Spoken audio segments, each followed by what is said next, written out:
everyone, welcome to the Vise Squad. My name is Tiff. You can find me on Instagram and Facebook at South Dakota Fly Girl.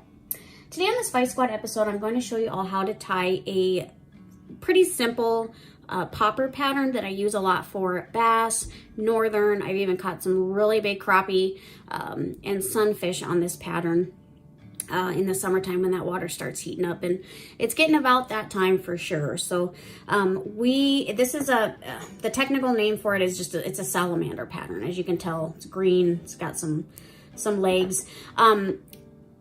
This pattern that I'm going to tie, I'm going to do a variation. So as you can tell, these are barred legs, and so I'm going to change it up a little bit because I kind of like this orange barred looking. And I'm going to change up the flash a little bit. So I'm just showing you guys that, you can use what you got. You don't need to run out and spend a ton of money on particulars. You can tie this to represent like a bait fish that's flopping around towards the top because it's dying. So, maybe tie it in a different color of rabbit. So we will go ahead and get started, and before we do, I do want to give a shout out to Anadromous Fly Company. Again, I am 100% sure that I am butchering that name, so I sincerely apologize. Hopefully we'll all get it down at some point, but I want to thank them so much for sponsoring my tying videos and making some epic products. It's just a few of the things I have showed you guys before. These are like my tungsten carbide scissors, and they are amazingly sharp, and they've stayed sharp. And then like their whip finishing tool, it's just pretty. I really like the colors.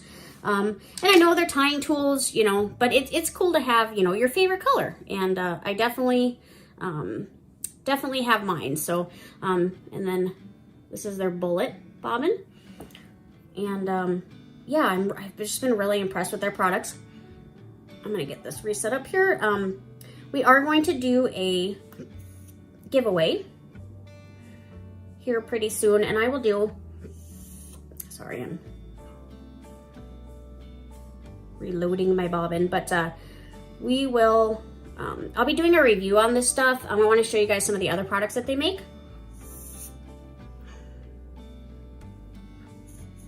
There we go. I don't know if you guys use that trick, but literally I just run this through, and on this end I kind of suck in, and it usually brings my thread right through. So a little trick. If I know some folks use that they're particular tools for it, but that works best for me. So all right, guys, so we'll go ahead and get started.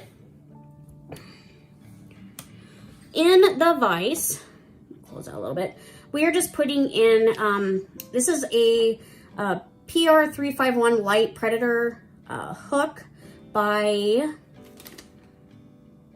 RX. I probably am pronouncing the name wrong. I really like their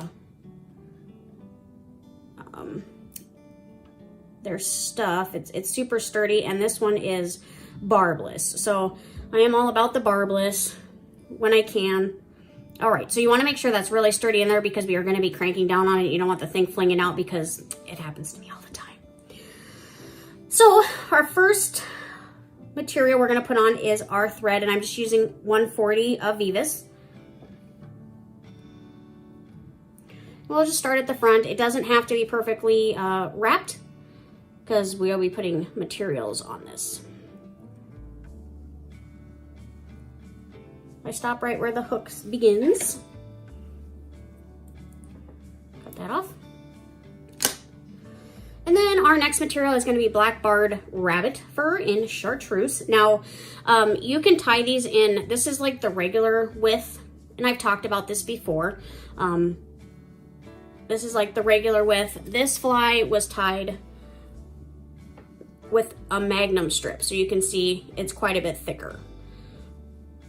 But when I went to the fly shop today, they didn't have any Magnum strips, so I am going to just tie them with just their basic black barred rabbit in chartreuse. So first thing we're gonna need to do is get our tail. So I do about 2 lengths of my hook. So 1, 2, so about there. You're just gonna pull your rabbit strip fur back. Hold it taut on there. And if this is getting in your way, just lick your fingers or have a little cup if you think that's gross. And just give it a few turns and crank down. And then a couple more turns. Crank down. All right. And then I just pull this forward and just do some wraps. And then we are literally going to go to the front. Now keep in mind, we are going to be putting a barrel head on this. So we're going to want to make sure that we're giving ourselves plenty of room. So by the time it gets pushed on there, we're going to be right there. And so we're going to be wrapping this rabbit strip, and then we're going to be putting some materials on the front. So we want to make sure we're giving ourselves enough room. Now don't stress out if the front starts looking hideous and bulky, because as you can tell, you're going to have, you know, quite a bit of an indentation there for everything to slide on. So my biggest suggestion is don't overpack going this way, because it's going to be a pain in the rump to get this on there versus this being a little bit more sparse, and you can, you know, you've got plenty of give here to kind of hide if you didn't go forward enough versus, again, if you go too forward, you know, this is going to sit here and we obviously need this part sticking out. So what we'll do is we're going to take this strip and we're going to start wrapping. Now, you do want to kind of palmer this forward as you're wrapping, and do just touching wraps. Don't go over, because it'll get too bulky on you. So I am going to do probably one more wrap, and then we're going to call that good. So grab your thread, do a couple loose wraps, and then pull down tight, a couple more. I like to pull everything forward before I even cut anything off, and just make some turns. And then you'll go in and cut this off. I love a rotary vise for this reason. So pull it back. Remember, you have a hook there. Please, please. She's mean. Sore fingers from tying is not fun. So just kind of clean up a little bit.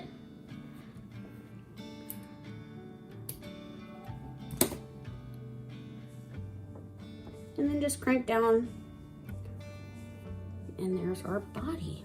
So this is where we're going to start adding our legs and our flash. So again, you can use whatever leggies you got around. I'm going to use these kind of a they're like an orange barred. I am going to have a total of 4 legs. So instead of cutting 4 of these off and tying them on and then deciding if I like the length, I just take 2, and I will, when I tie them in, I will have them like this. So then I've got 4, and then I'm not wasting.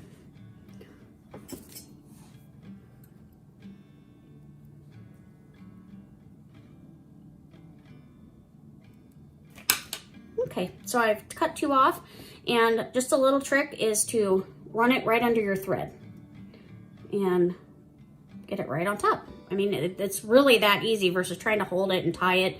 Kind of make sure they're roughly about the same length, and I want these riding on the side, so I'm going to just capture and do a couple turns. And there's my leggies. And again, if they aren't exactly even, it's okay. You know, when salamanders and things like that are swimming, their legs aren't identical. So we're gonna put some on the other side, doing the exact same procedure.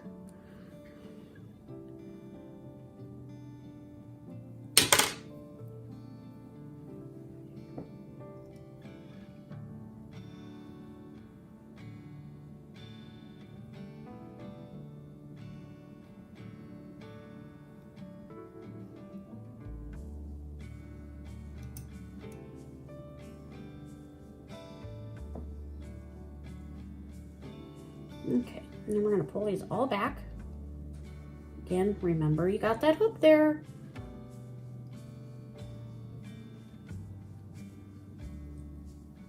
And there's our legs. All right, so we're gonna put in some flash again. I used kind of like a pearlescent on this one, but I am going to tie in today just some silver, and it's a little bit finer. Just has a different sheen to it. So with this one, I don't put as much in as I do of this one, just because this one doesn't catch as much of the color. But I do like this one. It really catches the light super good. And when these are flopping around on the top, it's good to have something that's catching that sunlight. So with this one and this flash, we'll probably do about 5 pieces because we will wrap it back around. So again, if you had one of those clips, like you can get them at the dollar store, like the little girls clips that they clip in their hair, you could literally have this all clipped back. So I don't use them a whole lot, so I just don't have any, but definitely a good suggestion. You can get them at the dollar store, Walmart. So again, just like we did with the legs, instead of wasting material, we are just going to double this up on itself.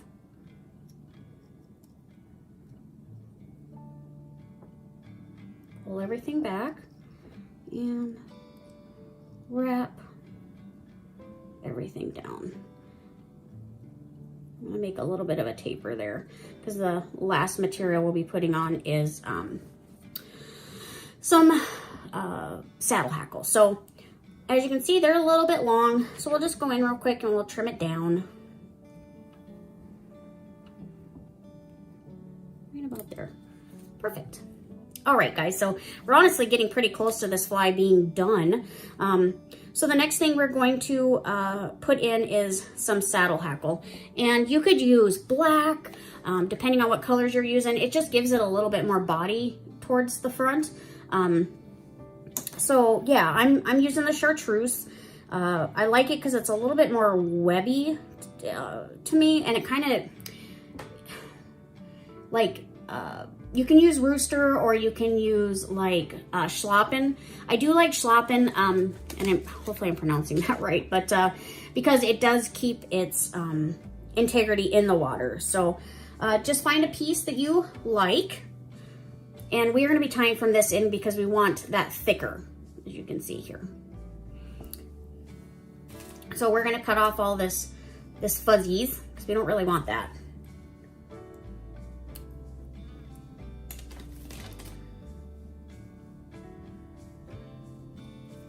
I pick a couple of feathers off just to give myself a little tie-in point. Now, remember, we're going to want the feather to go this way versus going this way. So we want the fibers going that way. So we will go ahead and get this tied in. And again, this is where the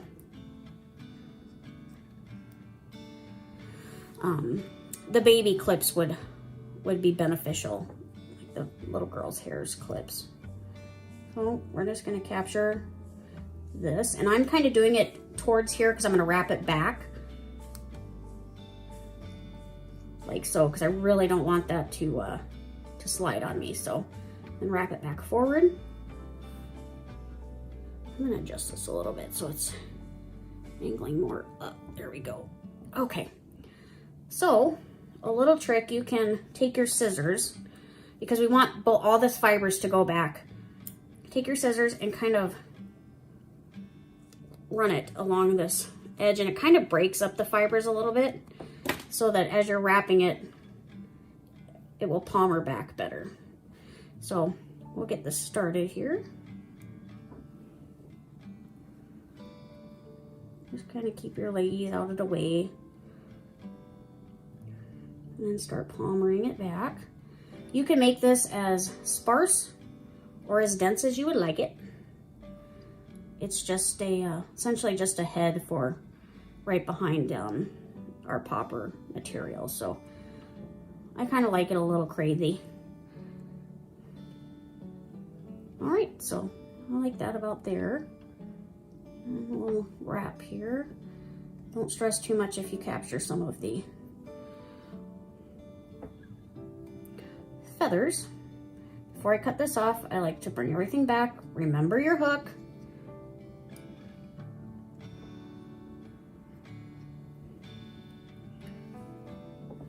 All right, right now she's looking like a hot mess.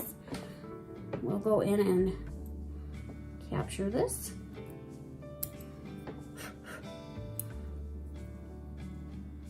We'll go in and just kind of break up the fibers a little bit. All right, my loves. Okay, so the next thing we're going to add is our head. And this is kind of tricky sometimes, especially when you have a hook that's bigger and wider there, because you're only popping a hole in this with your bodkin. So I use this really awesome, I love it. It's a wood handled one by Anadromous. So what you're gonna do is you're gonna run it right through the front of this head. Be careful of your fingers. And I like to kind of spin it, you know, give an opening the best I can. So like this.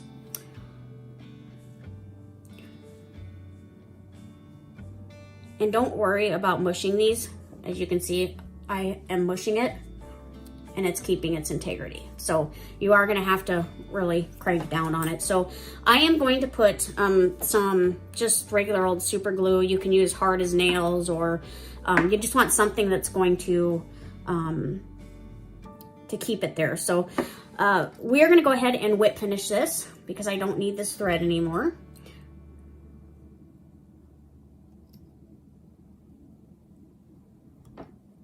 Come on. Go ahead and cut that off. Put our super glue on.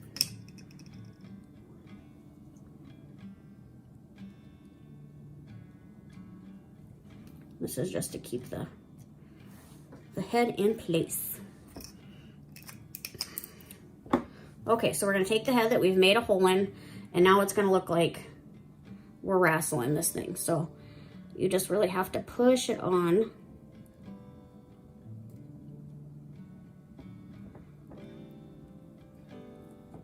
Like I said, don't stress out that you're killing it or destroying the integrity.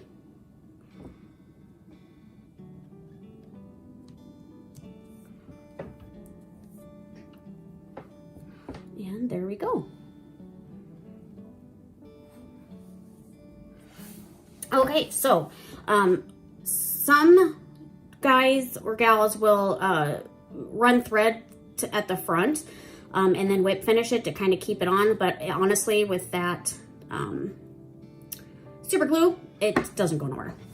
So our actual last step for this little fly, it's kind of big I guess, but is going to be to give it some eyes.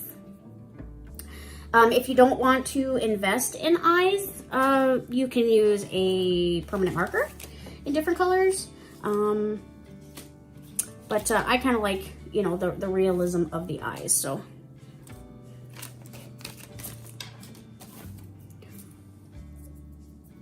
So these are just the eyes that they sell that go into these Surface, Seducer, double barrel hopper and slider bodies. So to keep them, they are sticky, but to keep them in, I do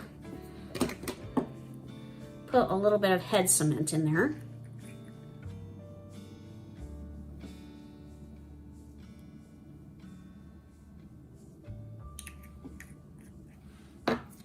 I'll grab an eye, just slide it in there.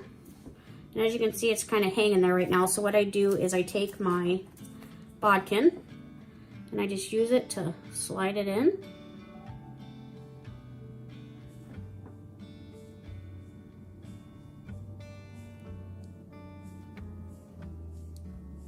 And press down, and there's the eye. And so we'll do the other side.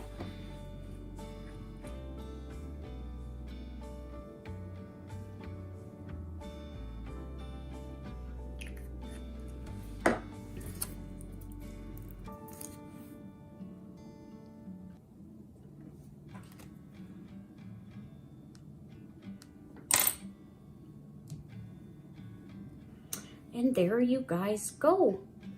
That is my variation of a salamander pattern. As you can tell with this one, it's a little bit more narrow, as we had talked about at the beginning, because I'm using just a basic black barred rabbit strip on this one.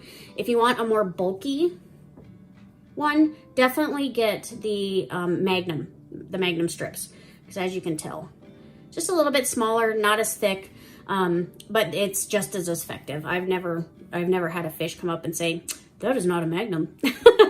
So that is going to be the end of this tying video. I want to thank you all for stopping by and watching today's fly tying segment with me. I truly appreciate you guys following me along on my journey. I am by no means a professional tyer. You know, I've been tying for quite a few years, but I'm still pretty, novice in it. So I enjoy bringing some of these patterns that work super well for me. I hope you all enjoyed spending a little time with me. I would love to hear your thoughts and ideas, so drop them in the comments below. Good, bad, or indifferent, you're not going to hurt my feelings.